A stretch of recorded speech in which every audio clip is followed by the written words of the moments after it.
When you're standing on the touchline, you see the game one way. You see the tackles, the breaks, the big moments, and they get your heart racing. But when I'm in the middle, I see it differently. First I scrum see of the the game. whole field, the angles, the timing, the discipline, the respect. I hear the words between players. I feel the tension building before a scrum. I sense when a game is about to lose its shape, long before it happens. I'm not perfect. None of us are. But every decision I make is from what I see, not from the noise around me, not from emotion, not for one side or the other, from what I see through my eyes.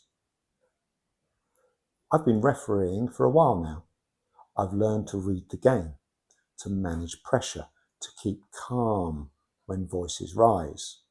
I've made mistakes and I've owned them. That's part of growing as a referee. But I often think about those who are just starting out, the young referees, or those new to the whistle, standing out there on a cold Saturday or Sunday morning with a handful of games behind them. They're learning, just like every player once did.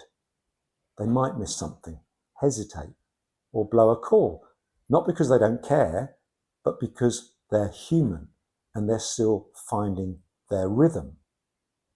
Yet without them, without these young, brave referees taking the field, there wouldn't be a game at all. So when you're watching from the touchline, think of them too.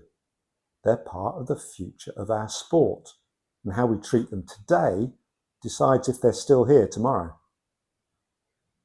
I love rugby. The values, the respect, the shared moments that make it special. I played for 35 years, and I believe that most people want to keep that spirit alive. So, next time you see a referee, whether it's their first match or their 100th, remember, we're all out there for the same reason: to let players play, to protect the game we love, to keep rugby, rugby. That's what I see through my eyes.